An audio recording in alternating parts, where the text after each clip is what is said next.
tasabuhkan dirinya seperti Nabi Muhammad. Kalau Anda mimpi ketemu MC kita malam hari ini, bisa jadi gerandong. Tapi pecinya NO, saya doakan masuk surga. Pecinya. Orangnya nanti dulu, Pak.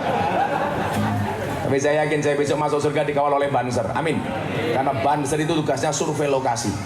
Jadi sebelum kiai masuk surga, surganya disurvei oleh Banser. Surganya siap, kiainya masuk, Bansernya keluar lagi. Nah, maka kemudian Tuan Guru mengatakan begini. Ini kan Maulid Nabi, kita ngerasani Kanjeng Nabi lah. Tuan Guru mengatakan begini, kalian itu aneh. Usia sekian puluh tahun ngaku umatnya Nabi dengan mengucapkan asyhadu alla ilaha illallah wa asyhadu anna muhammadar rasulullah. Saya bersaksi bahwa bahwa Nabi Muhammad adalah utusan Allah. Dan saya bersyukur, Pak. Saya orang yang tidak alim, mungkin saya goblok, tetapi alhamdulillah per hari ini ada 230 orang yang mu'alaf melalui Gus Miftah. 230 orang. Termasuk Deddy Corbuzier, termasuk DJ dari Thailand yang dulu saya kenal di Bose Bali. Kalau dulu dia perform hanya kotangan dan sempakan tok.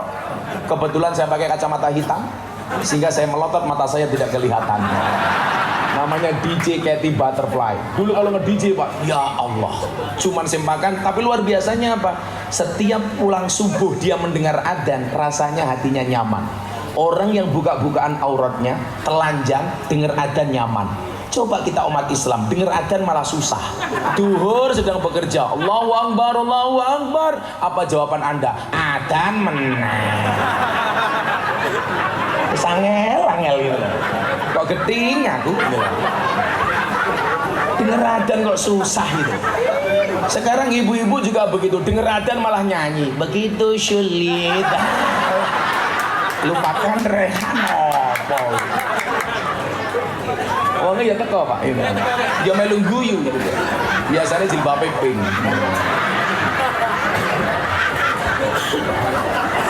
Yang jilbabnya hitam insya Allah lah. Lebih parah. Apa kata Tuan Guru Zaini Abdul Ghani? Penyebab Nabi tidak mau hadir di dalam mimpi kita. Ternyata jawaban beliau sangat sederhana, Pak. Kenapa Nabi selama ini tidak mau hadir di mimpi umatnya seperti kita? Salah satu penyebabnya adalah karena kurangnya rasa cinta kita kepada ulama yang merupakan ahli warisnya para nabi.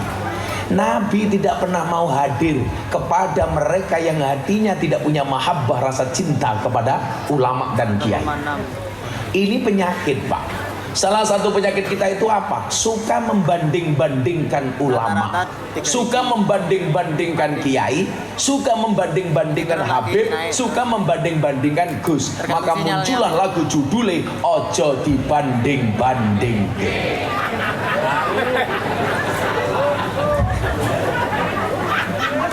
Ini persoalan, Pak. Falikulli syai'in maziyah. Semua orang itu punya kelebihan masing-masing. Kalau bahasa saya apa? Falikuli syai'in pak-pakun. Semua orang punya pak-pak masing-masing. Kenapa selalu saja kita bandingkan? Anda boleh mengidolakan seorang kiai tanpa harus menghinakan kiai lainnya. Contoh, saya selalu di media disebut saya bermusuhan dengan Habib Rizik. Anda salah. Saya berbeda pendapat dengan Habib Rizik. Tetapi saya punya konsep yang termaktub di dalam kitab Ta'limul Muta'alim. Al-hurmatu khairum minat ta'ah. Hormat itu harus lebih didahulukan dibandingkan ta'at. Artinya apa? Selaku duriyahnya Nabi, wajib mutlak kita untuk menghormati para habib, walaupun kita tidak harus mentaatinya. Kenapa? Selama kemudian kita berbeda pendapat, sah-sah saja, tetapi jangan pernah tinggalkan rasa hormat kepada duriyahnya para nabi. Betul? Cintailah duriyahnya Nabi karena nasabnya, bukan karena nasibnya. Kalau nasab tidak bisa ditawar-tawar. Bahwa ada duriyah Nabi, ada darah Nabi yang mengalir pada dalam diri para habaib. Tapi kalau kemudian soal apakah kita mengikuti apa tidak, kita boleh tidak taat, kita berbeda pendapat, saya mungkin banyak berseberangan pendapat, katakanlah dengan Habib Rizik, tapi wallah, demi Allah, demi Rasulullah, selaku dzurriyyahnya Nabi, wajib bagi saya untuk menghormatinya.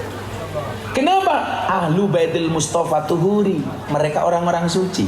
Ini siapa yang bilang? Nabi. Kalau kemudian Anda menghinakan habaib, Anda salah. Apalagi kalau Anda ngaku orang NU. Bukankah kita diajarkan untuk tasamuh, menghormati orang lain? Lucunya apa kita jadi orang Islam? Kita punya tetangga Hindu, kita bisa hormat. Kita punya tetangga Katolik, kita bisa hormat. Kita punya tetangga Kristen, kita bisa hormat. Tetapi kenapa kita perbedaan pendapat sesama Islam kita harus bermusuhan? Ini salah, Pak. Saya menyatakan di hadapan Deddy Corbuzier, ketika Deddy Corbuzier dihajar habis-habisan gara-gara podcast tentang LGBT. Semua orang minta postingan LGBT di take down, dihapus. Deddy tidak bergeming. Akhirnya saya datang sebagai seorang sahabat. Saya sampaikan kepada Deddy, sahabat itu siapa mas? Ibnu Athaillah jawab, la taskhab man la yunhiduka haluhu wa la yadulluka 'alallahi maqaluhu. Janganlah bersahabat dengan orang yang tindakan-tindakannya tidak membuat kamu rajin dan perkataannya tidak membuat kamu mengingat kepada Allah. Maka ketika Deddy dihajar, saya datang sebagai seorang sahabat. Saya bilang sama Deddy, seorang sahabat yang bisa memahami air matamu lebih baik daripada 1000 orang yang hanya bisa melihat canda dan tawamu. Maka saya bilang, persahabatan itu seperti mata dan tangan. Mata menangis, tangan mengusap, tangan terluka, mata menangis. Saya nasihati Deddy Corbuzier, hei botak, kamu saya nasihati. Kan memang botak, Pak. Karena Deddy Corbuzier itu orang yang mampu menumbuhkan motivasi untuk orang lain, tetapi tidak mampu menumbuhkan rambutnya sendiri. Kenapa mikir, Pak? Perutnya besar, Pak.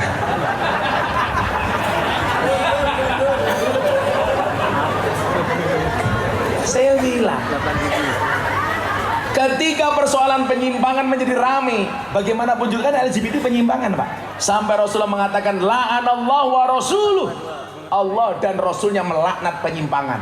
Maka saya bilang sama Deddy Corbuzier, saya bisa menerima perbedaan, tetapi saya tidak bisa menerima penyimpangan. Karena bagi saya LGBT itu penyimpangan. Kalau soal perbedaan, di Indonesia kita beda agama, maafi muskilah. Kita beda suku, wajah anakum su'uba wa qabail, gak ada masalah, 1400 suku. Tapi kalau penyimpangan, saya lawan. Kenapa? Karena Allah menciptakan manusia Adam dan Hawa, bukan Adam dan Ragil.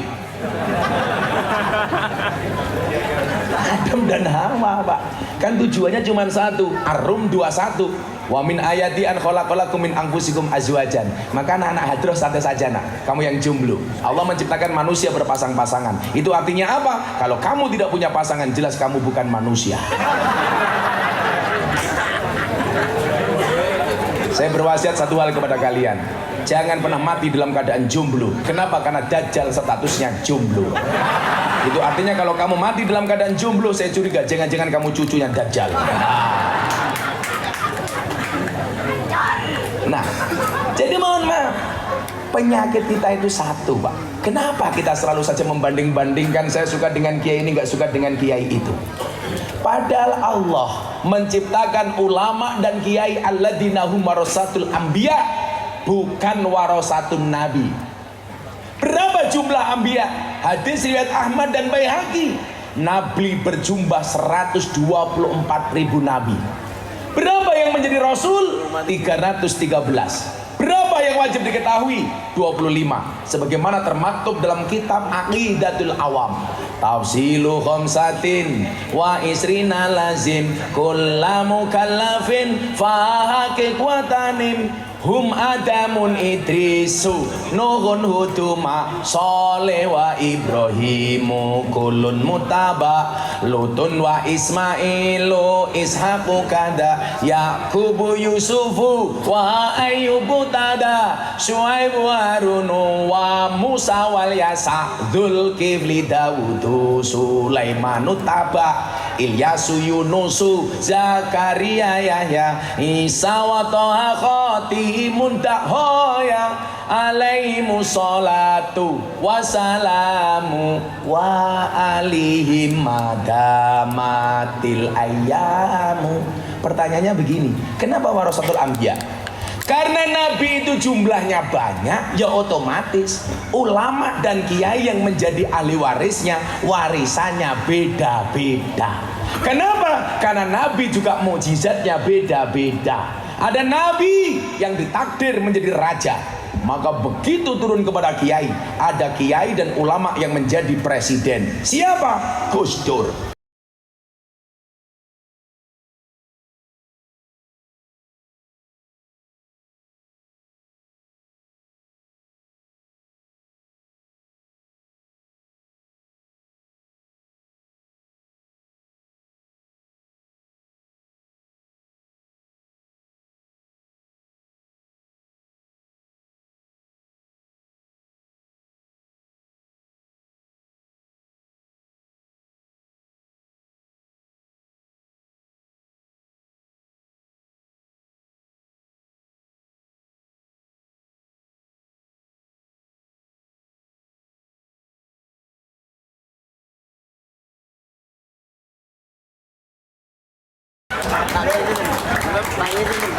Semuanya punya kelebihan masing-masing. Ada nabi yang ditakdir ganteng, siapa? Nabi Yusuf. Begitu turun ada kiai yang ditakdir ganteng, siapa? Terima kasih.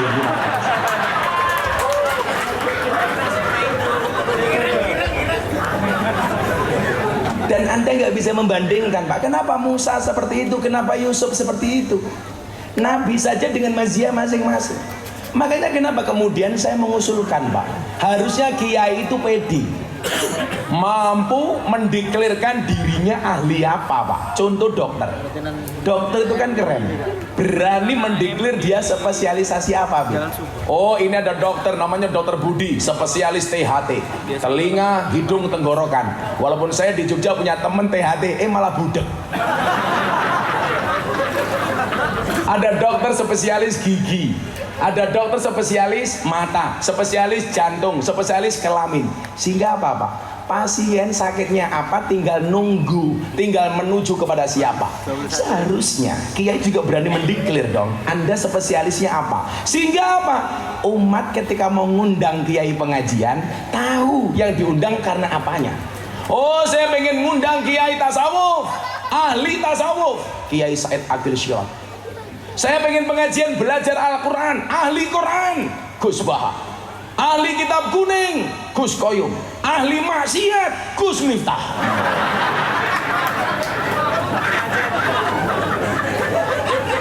Karena saya presiden para pendosa.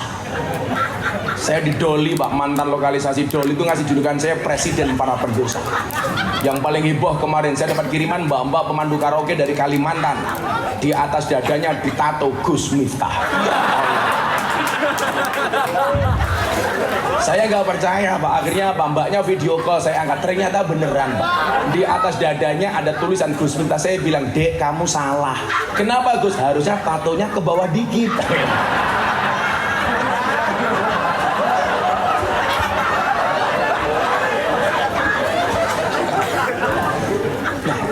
Sehingga kemudian apa? Menyadari semuanya punya kelebihan masing-masing. Hak Anda itu apa? Membandingkan antara satu dan yang lainnya. Kue Kiai duduk, Gus duduk, Habib duduk, malah membanding-bandingkan antar Habib. Maka guru saya, kebetulan Habib Lutfi itu istri beliau Mama Salma satu nasab dengan saya. Beliau mengatakan apa? Le, kalau kamu mencintai Habib, cintailah karena nasabnya, bukan karena nasibnya. Karena tidak semua nasib Habib itu berbanding lurus dengan nasabnya. Selama dia nasabnya Nabi, ya dihormati. Demikian juga umpamanya kita dengan Habib Rizik, posisi kita dengan Habib Bahar. Walaupun mungkin kita berbeda, tetapi nasab kenabiannya, nasab duriahnya Nabi wajib untuk dihormati. Maka Tuan Guru Zaini Abdul Ghani mengatakan apa? Enggak mungkin Nabi Muhammad mau hadir kepada orang yang di dalam hatinya tidak mencintai ulama alladzina hum warasatul anbiya. Guru kita Habib Lutfi mengatakan begini, nak, kamu tak kasih tahu, nggih bah, Nabi Muhammad itu ibarat lampu, kiai itu ibarat saklarnya. Anda tidak akan pernah mendapatkan terangnya lampu kalau tidak pernah memegang saklarnya. Artinya apa? Anda tidak akan pernah mendapatkan syafaatnya Nabi kalau Anda tidak pernah mau mendekat kepada ahli warisnya. Siapa? Ulama dan kiai. Kenapa Anda banding-bandingkan? Maka Bapak Ibu yang saya muliakan, sampai Nabi mengatakan apa? Alaikum bimujalasatil ulama. Ayo berkumpullah, bermujalasalah dengan ulama. Saya mendapat satu fakta baru. Saya otak-atik ketemu jawabannya, Pak. Di dalam kitab Wasiatul Mustafa, Rasulullah Muhammad SAW berwasiat kepada Sayyidina Ali, idza madu alal mari arba'una yauman. Ketika seseorang melewati 40 hari, tolong lihat jari saya, jangan lihat cincin saya. Malah pamer, copot, malu saya. Lali mbahmu kuwi ben lali. Pakai lagi.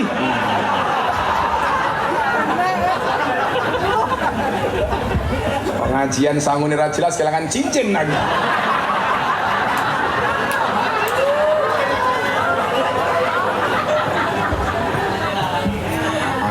Ngelang. Kok ketingat tuh. Tenan lah. Sebagai Samsudin ya. Saya sebenarnya haus, kok nggak dipersilakan minum. Monggo, Pak. Ya Allah, ternyata di Bali kalau nggak ngomong nggak tahu ya. Salah. Makasih Mas MC. Mudah-mudahan MC-nya panjang umur. Amin. Jadi orang sedunia mati MC-nya hidup sendiri.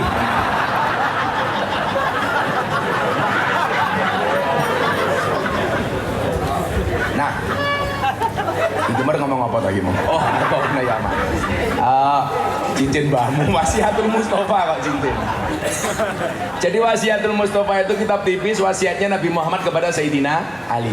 Karena ana Madinatul Ilmi wa Ali abu-abu. Aku adalah kotanya ilmu dan Ali itu adalah pintunya. Nah, Bapak Ibu, dalam kitab Wasiatul Mustafa itu ada hadis menarik. Idza madu alal mar'i arba'una yauman. Ketika seseorang melewati 40 hari, walam yujalisul ulama, kemudian dia belum bermujalasah dengan ulama, apa yang terjadi? Qasat qalbuhu wa jasara alal kabair. Hatinya menjadi keras dan dia berpotensi melakukan dosa-dosa besar. Berarti apa? Gak boleh lebih dari 40 hari sama sekali kita tidak ketemu dengan kiai, tidak bermajelis ilmu dan lain sebagainya. Hebatnya mbah-mbah kita di Jawa dulu apa-apa?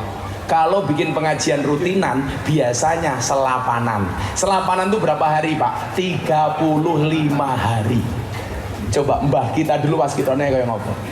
Jadi kenapa mbah-mbah kita bikin pengajian selapanan?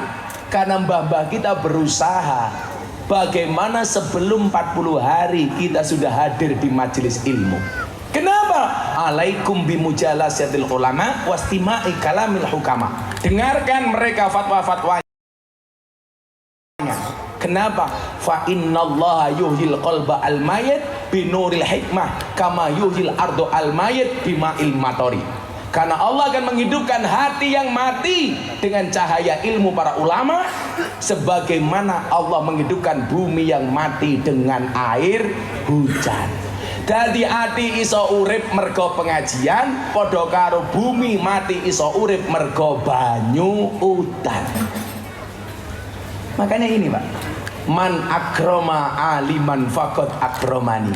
Sampai dikatakan an-nadru ila wajil alim fawa ibadah. Memandang wajahnya orang alim itu ibadah. Maka pengajian harus di depan kiai, bukan di belakang kiai.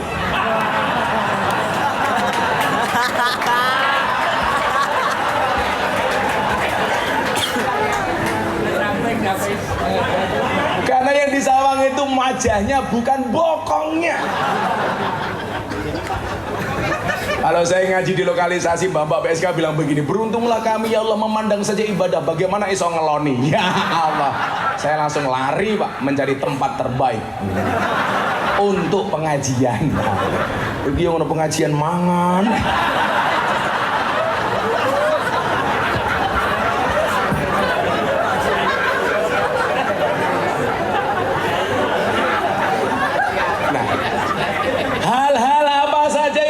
Contoh, apakah benar ketika orang mengatakan kita harus sama persis dengan Nabi?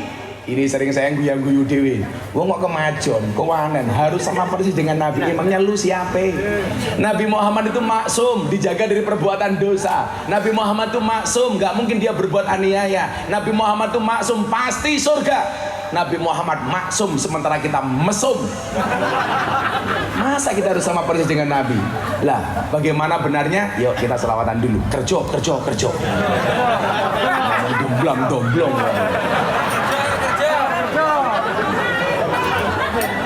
Ya, selawatan yuk. Saya mau selawatan NKRI, tapi siranya Joko Tingkir, lagunya Joko Tingkir. Kebetulan Joko Tingkir ini yang membuat lagunya ini santri saya, Cak Percil. Kemarin dia dihajar habis-habisan, katanya lagu Joko Tingkir menghina Joko Tingkir. Saya bilang menghinanya di mana? Lah itu Joko Tingkir ngombe dawet salahnya di mana? Justru kalau Joko Tingkir ngombe dawet itu benar Pak, karena zaman Joko Tingkir adanya cuma 3, degan, kopi, dan dawet. Yang salah itu kalau Joko Tingkir ngombe boba. Lah, itu salah. Karena zaman Joko Tingkir belum ada boba. Goblok kalau. Joko Tingkir ngombe arak Bali, lah itu salah. Itu berarti menghina Joko Tingkir. Gara-gara lagu Joko Tingkir justru orang tahu Joko Tingkir itu siapa. Muridnya Kanjeng Sunan Kalijogo diangkat menjadi raja di Tanah Pajang, bergelar Sultan Hadiwijaya. Gara-gara lagu Joko Tingkir malah semua orang akhirnya tahu siapa Joko Tingkir. Kaya ngono kok menghina. Kalau minum dawet dianggap terhina, Anda besok akan dituntut oleh bakul dawet.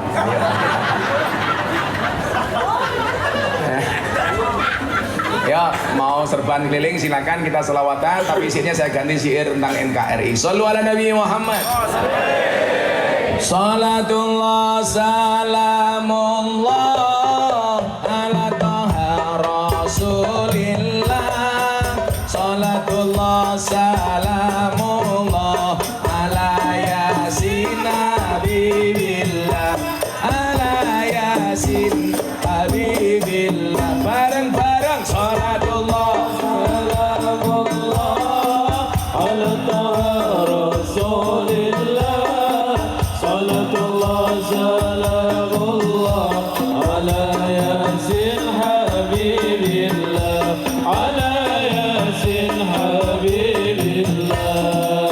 Joko Tingkir minumnya kopi ditanam di tanah Bali. Ayo berpikir tentang negeri ini, kalau bukan kita siapa lagi? Kalau bukan kita siapa lagi? Rasulillah, salatullah salamullah ala yasin habibillah. Ala yasin habibillah. Jalan-jalan ke Tabanan, daerahnya aman, bersih terjaga. Sucikan hati, tetapkan iman. Merah putih melekat di dada. Merah putih melekat di dada. Salatullah salamullah ala rasulillah. Salatullah salamullah ala yasin habibillah. Ala yasin habibillah. Sungguh indahnya pulau Dewata, orangnya ramah luar biasa. Kemerdekaan berkah yang kuasa, pengorbanan pahlawan bangsa. Pengorbanan pahlawan bangsa. Salatullah salamullah ala rasulillah.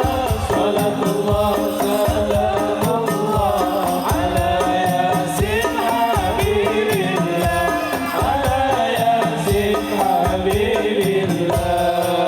Bunga cantik di dekat taman, beragam warna memikat hati. Mari rawat kebinekaan demi keutuhan NKRI. Demi keutuhan NKRI.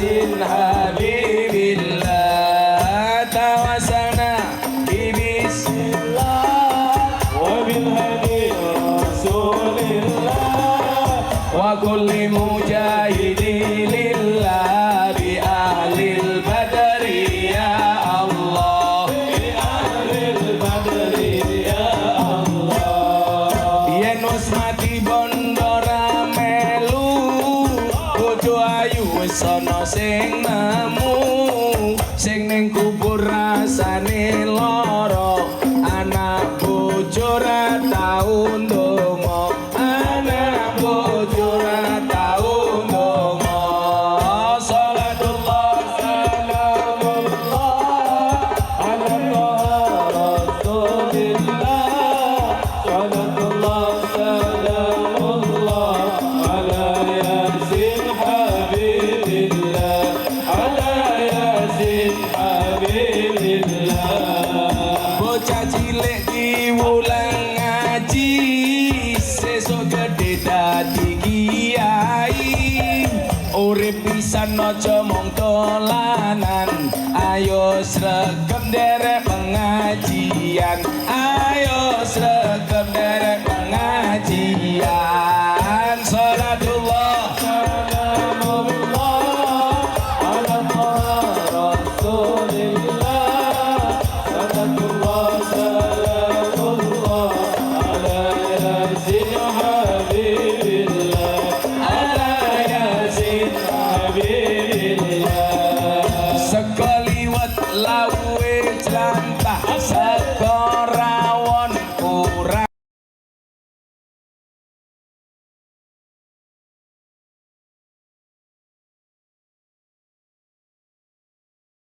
uyah ampun tanglet kapan jomblo nikah pacar mawon jomblo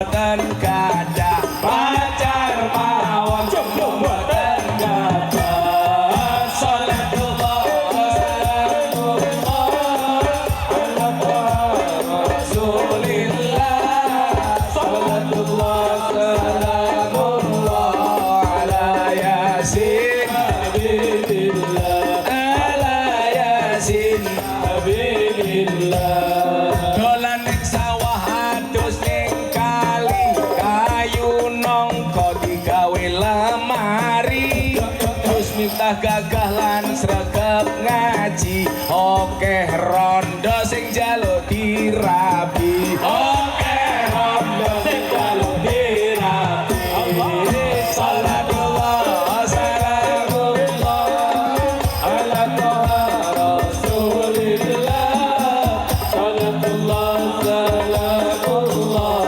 ala yasin habibillah ala yasin habibillah aku bawang kleru mrico wis kepacut sayang mong dianggep Semarang kaline budak sing disayang matane picek sing disayang matane picek salatullah salamullah ala rasulillah salatullah salamullah ala yasin habibillah ala yasin habibillah sallu ala nabi Muhammad sing ibu-ibu belum ya buah belimbing, buah pisang, ibu-ibu raine glowing, kakinya belang-belang. Buah belimbing di atas ketek, raine glowing, tungkae meletek.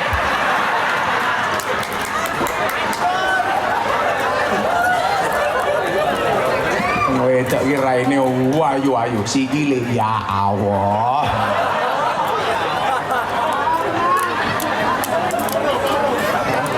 Wajahnya bit wow, kakinya weh tenan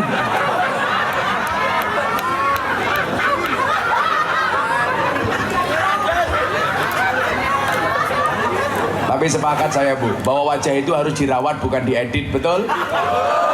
Makanya pas saya nasihat pernikahan si Lesti Kejora itu datanya begini, Gus, ada nggak kriteria suami jahat? Oh ada. Siapa itu suami jahat? Suami yang mampu beli rokok untuk dirinya, tetapi tidak mampu beli skincare untuk istrinya. Santai Pak, masih awal, perempuan kita muliakan ya. Nanti malam kita bantai. Perempuan itu Kiai, kalau perempuan itu karakternya satu, kalau disakiti nggak pernah lupa, kalau menyakiti nggak pernah ingat, itulah perempuan. Makanya saya nggak suka dengan laki-laki. Pengalaman. Alah tak kandani le. Sak gua gagah Kiai, sak pinter-pinter Kiai, diketak bojone goblok dadak. Embuh wong wedok ki menungso model apa. Lah polisi lho. Lah ning dalan gua lek ora omong. Ning omah ketemu bojone kik. Wong wedok dilawan. Tapi nggak apa-apa Pak. Kalau Anda punya istri galak, insya Allah besok di akhirat siksanya akan dikurangi oleh Allah. Amin. Kenapa orang yang punya istri galak siksanya dikurangi oleh Allah? Karena selama di dunia sudah sangat tersiksa.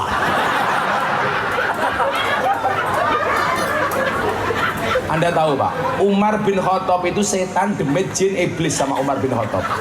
Sampai sebuah riwayat mengatakan kalau Anda punya rumah banyak uang, supaya tuyul tidak masuk, tuliskan di pintu rumah Anda Umar Al-Faruq, setan gak berani masuk. Umar sama setan sama Umar takut, tapi Umar juga kalah sama istrinya. Itu artinya apa? Kalau Anda kalah sama istri, jangan-jangan istrimu keturunannya setan.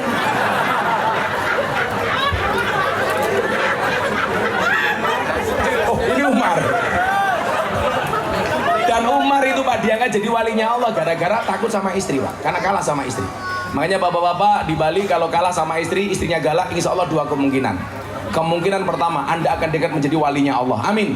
Atau kemungkinan kedua, min alamatil stroq.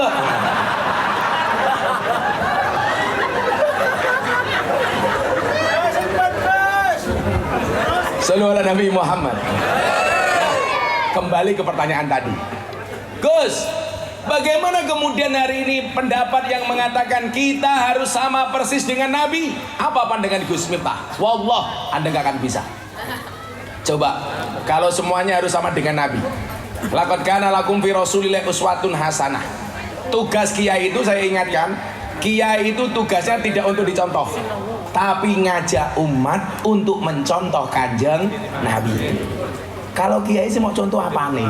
Apalagi kamu mau contoh saya ngaji di lokalisasi, kamu nggak akan kuat Ferguson, nggak kuat.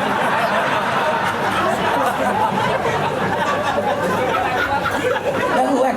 Karena itu pengajian paling menyenangkan sedunia. Ngajinya berpahala, matanya bervitamin. Saya khawatir Anda mau masuk nggak mau pulang. Jadi kiai itu tidak untuk dicontoh, tapi ngajak umat untuk mencontoh kanjeng Nabi. Kenapa? Karena profiling paling komplit itu Nabi. Anda mau melihat Nabi dari sisi apapun, dari sisi wajah, dari sisi akhlak. Wa kana Nabiyyu sallallahu alaihi wasallam asanan nasi wajahan wa asana khuluqan. Nabi Muhammad itu wajahnya paling tampan, bahkan lebih tampan daripada Nabi Yusuf. Nabi Yusuf ketampanannya hanya 25% dibandingkan ketampanan Nabi Muhammad. Coba Anda bandingkan. Sampai kemudian sekian banyak kitab maulid tidak bisa menggambarkan kegantengan Nabi Muhammad. Kalau kemudian berjanji Muhammad engkau seperti matahari. Siang hari Nabi Muhammad keluar dari rumah. Pertanyaan saya, yang silau Nabi Muhammad apa matahari? Mataharinya Pak. Makanya kenapa Nabi Muhammad kalau keluar rumah pasti ditutupi awan. Yang malu mataharinya, bukan kanjeng nabinya. Nabi Muhammad tidak punya bayangan. Kenapa? Allah tidak rela bayangan Nabi Muhammad diinjak-injak oleh makhluk lainnya. Anta badrun Muhammad, engkau seperti bulan purnama. Kenapa? Malam hari gelap gulita, kanjeng Nabi keluar dari rumahnya otomatis terang benderang. Tidak hanya itu Bu, Nabi Muhammad dalam kandungan Siti Aminah, perut Siti Aminah munawwaroh, bercahaya. Coba ibu-ibu Bali ketika hamil, perutnya munawwaroh tidak, tapi pede, peteng dedet.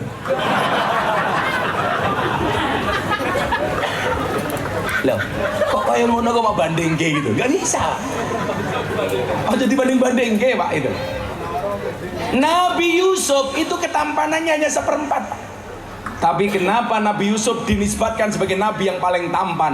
Jawabannya adalah karena ketampanan Nabi Yusuf bisa digambarkan, ketampanan Nabi Muhammad tidak bisa digambarkan. Ketampanan Nabi Yusuf bisa dilukiskan, Muhammad gak bisa, Pak. Tapi Anda tahu gambaran ketampanan Nabi Yusuf? Bahwa Nabi Yusuf rambutnya gondrong seperti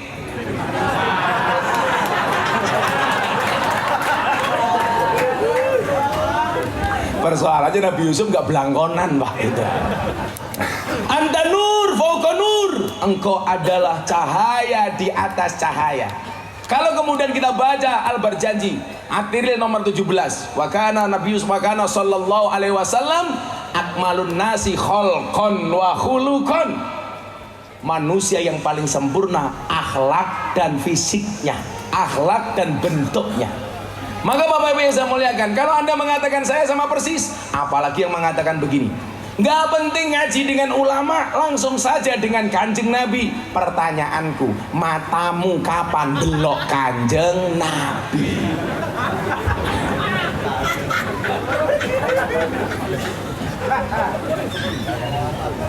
Loh, sekarang orang kok gaya banget. Saatnya kita kembali kepada Al-Quran, saatnya kita kembali kepada Al-Hadis. Kamu juga lupa, tafsir itu buatan ulama, bukan buatan Nabi. Kalau kamu belajar langsung kepada Nabi, ya mendasmu kok. Ini persoalan-persoalan yang mohon maaf, seolah-olah ngaji itu tidak penting, Pak. Padahal apa? Al ilmu bila syaikhin fasaikuhu syaiton. Kenapa itu di belakang, Bu? Layarnya mati, ozonnya mati. Maklum, Bu, anggarannya pas-pasan.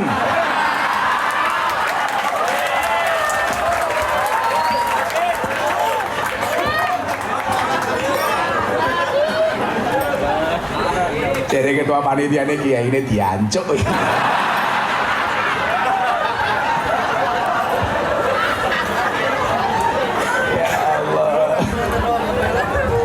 Jadi saya ngaji khalnya Mbak Wahab Hasbullah yang bikin lagu Ya Alal Watan, Ya Alal Watan, Ya Alal Watan. Terus ngaji. Tadinya saya nggak mau. Akhirnya saya ngaji, yang datang Presiden Jokowi, Gubernur Jawa Timur, Ketua Umum PBNU, Kiai Ketua PWNU Jawa Timur, dan kiai-kiai Mas Hayek semuanya hadir. Karena ngaji di hadapan Presiden, Pak, 40 menit sama sekali saya tidak misuh sekalipun. Selesai ngaji, saya didatangi sama pengasuh Pondok Tambak Beras, Kiai Hasib. Gus, kulo gelo kali jenengan. Lah napa Kiai? Ngaji 40 menit kok belas ora misuh. Ya Allah.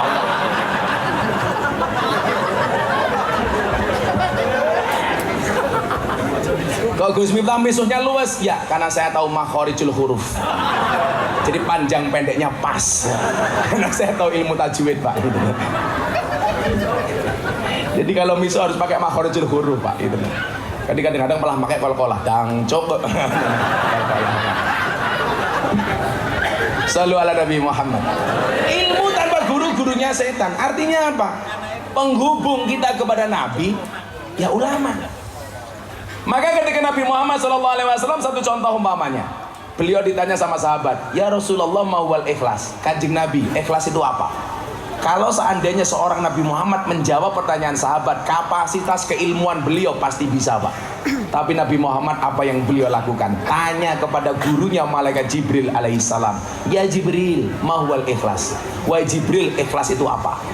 Luar biasanya apa? Jibril tanya sama Allah, ya Rob, mauwal ikhlas.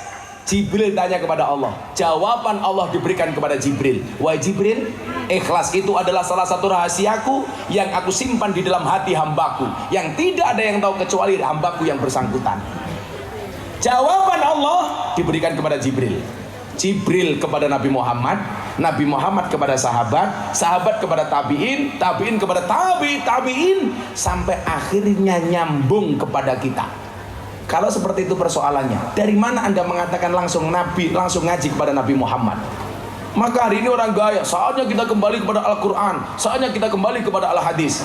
Saya dihina, kenapa Kiai NU tidak pernah mengatakan itu? Saya jawab, kenapa Kiai NU tidak pernah mengatakan saatnya kembali kepada Al-Quran, saatnya kembali kepada Al-Hadis? Karena Kiai NU selama ini tidak pernah meninggalkan Quran, tidak pernah meninggalkan hadis. saatnya kita kembali. Berarti selama ini mereka meninggalkan Quran, meninggalkan hadis. Logikanya kan begitu Pak, mafhum mukhalafahnya. Saya diundang pengajian, kajian orang-orang Wahabi, semuanya pakai PowerPoint Pak, pakai slide, pakai layar. Kebetulan saya nggak pakai apa-apa. Dina sama mereka. Inilah kelemahan Kiai NU. Tidak ketika presentasi tidak menggunakan PowerPoint. Jawaban saya apa? Kenapa Kiai NU tidak pernah menggunakan PowerPoint? Karena Kiai NU sudah full power, full point.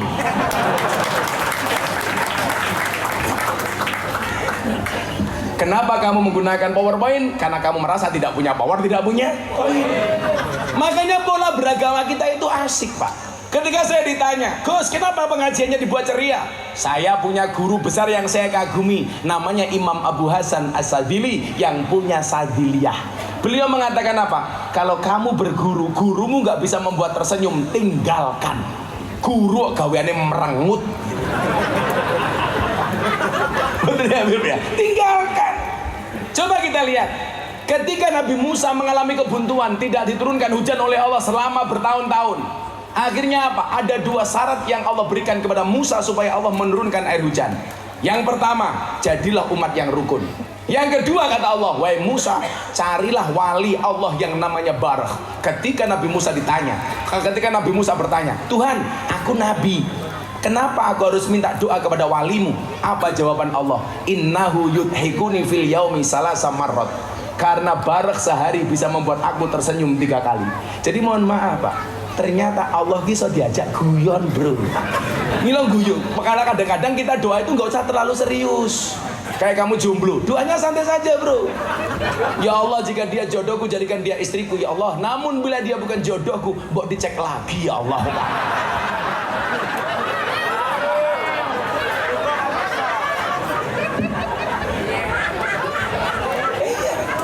Kalau sudah doa seperti itu tetap ditolak, ya mohon maaf. Kamu pakai quote-nya Gus Miftah. Jika surat Yusufku tidak mampu meluluhkan hatimu, izinkan kulantunkan surat Yasin sebagai penutup kisah hidupmu.